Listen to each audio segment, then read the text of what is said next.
sepanjang hayat. Kalau ada guru kemudian nggak belajar, jangan harap murid, karena guru adalah hakikatnya guru adalah murid sepanjang masa. Yang pertama adalah kalau ilmu itu, kalau kalian ingin mempelajari sesuatu, itu mudah paham, mudah memahaminya. Yang pertama adalah mahabbatus syekh. Mahabbah. Harus senang sama gurunya, harus cinta sama gurunya. Bukan cinta syahwat, tapi sayang sama gurunya. Itu yang pertama. Kalian nggak bakal dapat ilmu kalau kalian nggak sayang sama guru kalian, nggak cinta sama guru kalian. Maka mahabbatus syekh itu penting sekali. Mencintai guru itu adalah hal yang penting. Ketika kalian mencintai guru, otomatis kalian akan mencintai ilmunya. Tapi perlu kalian ketahui, sayangnya guru itu macam-macam. Ada sayangnya guru menampakkan jalannya, kegalakannya, ketegasannya. Itu kegalakan dan jalannya itu adalah standar sayang kepada kalian. Tapi juga ada guru yang sayangnya itu ditampakkan dengan jamalnya, yaitu kelembutannya. Mungkin kayak Bu Imas yang ditampakkan apanya? Jalannya, tegasnya. Tapi itu adalah tanda sayang. Ketika mungkin ada guru yang galak, emang galak itu buat diri sendiri? Enggak, buat kebaikan kalian. Maka satu, yang pertama apa? Mahabbah. Harus cinta, harus senang sama gurunya.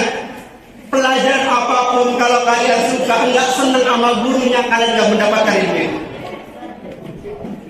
Pelajaran sesulit apapun, kalau kalian sudah senang sama gurunya, maka akan mudah masuk ke dalam kalbu kalian.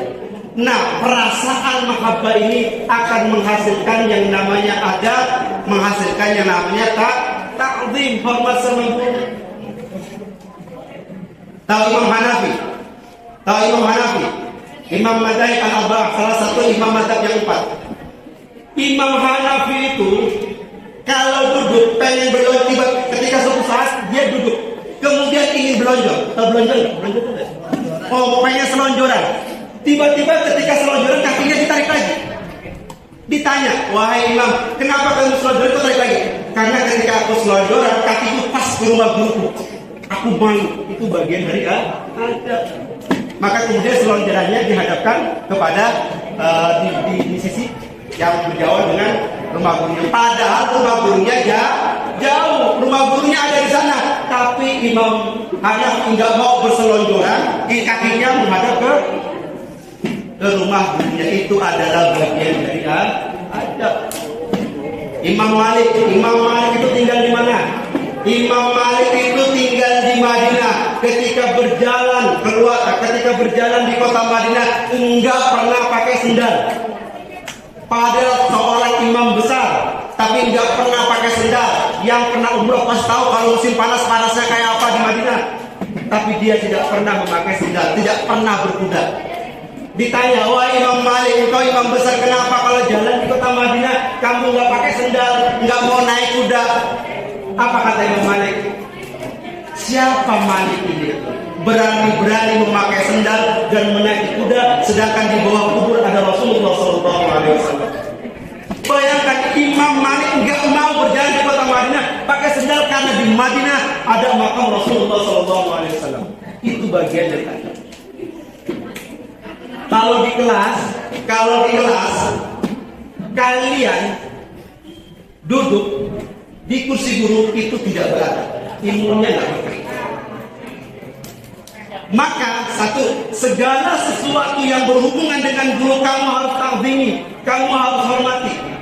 Segala sesuatu yang terlibat oleh guru kamu harus ta'zimi. Tempat bangku guru itu jangan diduduki, karena itu bagian dari ta'zimmu kepada guru. Mejanya, apalagi meja guru sampai kamu duduki, gimana ilmu kamu munafik? Paham ya? Ngomongin guru di belakang guru, gimana mau berkah ilmunya?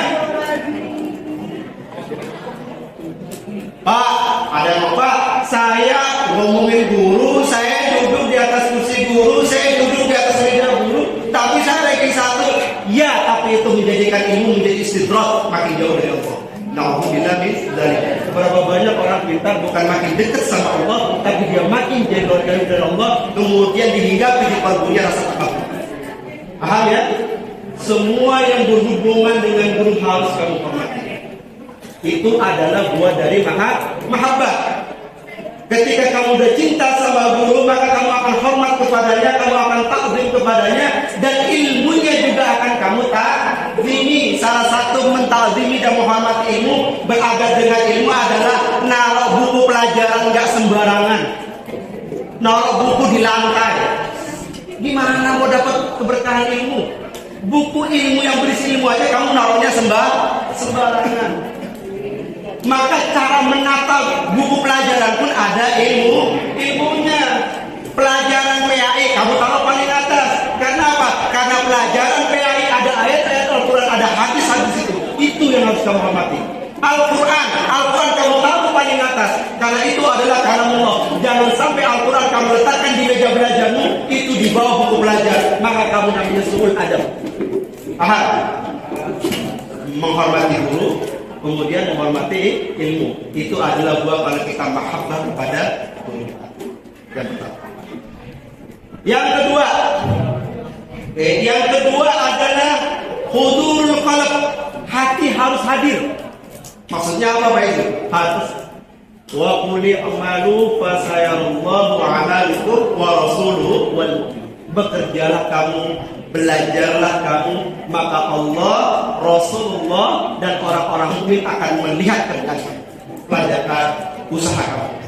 Maksudnya hudurul qalb, maksudnya hati kita hadir adalah ketika kamu belajar, kamu kirimkan doa kepada guru kamu agar Allah memudahkan untuk memasukkan ilmu itu ke hati kamu. Jadi ketika kamu baca Quran, kamu kirimi dulu tuh Fatihah kepada guru kamu. Ketika kamu belajar, kamu hadirkan Allah melihatmu, Rasulullah melihatmu, orang-orang mukmin melihatmu ketika kamu belajar.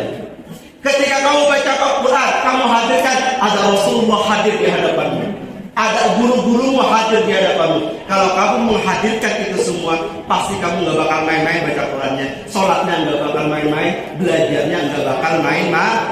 Karena apa? Karena huzurul qalb, kamu menghadirkan hati kamu, ada Allah yang melihat, ada Rasulullah yang melihat. Itu yang kedua. Cepat-cepat aja nih. Yang ketiga, wadawamuha, dawam itu tingkatannya lebih tinggi dari istiqomah. Kalau sekarang kamu belajar setengah jam, besok kamu belajar setengah jam, besoknya lagi setengah jam, terus sampai setengah jam, itu namanya istiqomah. Tapi kalau dawam itu ada progres. Saat ini saya seminggu ini belajar setengah jam, minggu depannya lagi 45 menit, minggu depannya lagi 1 jam. Itu namanya dawam. Dawam itu istiqomah tapi disertai dengan progres naik. Maka kalau kamu sudah mendawamkan belajar, saya harus belajar sehari sekian, saya harus membaca Al-Quran sehari harus sekian. Itu kalau dawamkan, maka dawamnya itu akan menjadi wirid bagimu. Orang yang biasa wirid, maka akan mendapatkan warid dari Allah. Warid itu adalah pemahaman. Makanya kalau belajar istiqomah nggak paham, jangan pasrah langsung. Aduh saya nggak ngerti, nggak usah. Gimana kamu mau mendapatkan pemahaman? Harus istiqomah dan yang terakhir nih, kalau pengen mendapatkan ilmu dari Allah, cahaya dari Allah, yaitu husnul yakin. Kita harus punya keyakinan yang besar sama Allah. Kamu bekerja pakai kakimu, kamu belajar pakai tanganmu, tapi kenapa ketika berdoa kepada Allah, tanganmu terasa berat untuk mengangkat, padahal Allah yang memberikan rezeki dan ilmu. Berapa banyak kita kuat mengangkat apapun, kita kuat berjalan sejauh apapun, tapi kenapa ketika di hadapan Allah kita tidak mampu untuk mengangkat tangan kita? Karena apa? Karena kurangnya husnul yakin, karena kita kurangnya husnul yakin kita kepada Allah, keyakinan kita kurang kepada Allah, dan karena kita tidak mengenal siapa yang kita hadapi. Kalau kita mengenal Allah, siapa Dia, maka kita tidak akan, tangan ini tidak akan rela untuk menurunkan sebelum doa itu selesai. Jadi kalau doa jangan males ngangkat tangan. Memang tangan kita itu mau tanya, tapi berapa banyak tadi ketika berdoa Pak Umar, semua tangan tiba-tiba lemah. megang HP berjam-jam kuat, tapi berdoa ke hadapan Allah enggak kuat ngangkat tangan. Terus doanya mau diijabah? Mau diijabah di mana? Ngangkat tangan saja kalian enggak kuat, gimana mau diijabah? Tapi kita tetap harus husnul yakin, harus tetap husnudzon kepada Allah Subhanahu wa taala. Empat ini kemudian hal-hal yang membuat keinginan itu sudah masuk di dalam hati kita. Yang pertama tadi apa? Mahabbah, cinta, senang sama guru, hormat, ta'zim, adab sama guru. Yang kedua adalah apa tadi? Hudurul qalb, menghadirkan hati kita ketika kita belajar baca Quran, kita hadirkan Allah dan Rasulullah dan guru-guru kita melihat. Yang ketiga apa? Dawam, kita istiqomah bersertai dengan progres. Dan yang keempat adalah husnul yakin, kita harus punya keyakinan yang baik terhadap Allah Subhanahu wa taala, bahwasanya Allah akan melihat kita dan Allah akan mengabulkan dan mengijabah doa kita. Dan keempat ini tidak bisa kalian dapatkan kecuali kalian telah mendapatkan ridho orang tua. Makanya kalau punya kesalahan sama orang tua, minta maaf. Kesalahan kepada orang tua sampai orang tua sakit hati itu termasuk dosa besar, termasuk maksiat besar. Maka kemudian bagaimana ilmu akan masuk sedangkan hati kalian masih bermaksiat? Maka caranya adalah pertama, taubati dulu dosa-dosa. Kalau kepada Allah, taubatnya kepada Allah. Yang kedua, kalau dosa dan kesalahan kalian lakukan kepada guru kalian, minta maaf sama guru. Kalau kepada orang tua, minta maaf ke orang tua. Maka setelah itu kemudian silakan kalian belajar terapkan yang empat itu. Karena nggak mungkin kalau gelas ini kotor, terisi kopi, kalian pengen isi susu, maka jadi kopi susu. Padahal kalian nggak suka kopi susu. Maka gelasnya dikosongkan dulu. Mengkosongkan gelas itu adalah dengan bertobat, meminta maaf kepada orang-orang yang kita pernah lukai hatinya. Makanya Rasulullah mengatakan, Allah mengatakan dalam Al-Quran, cara belajar terbaik adalah wa yuzakkihim wa yu'allimuhumul kitab. Mensucikan dulu.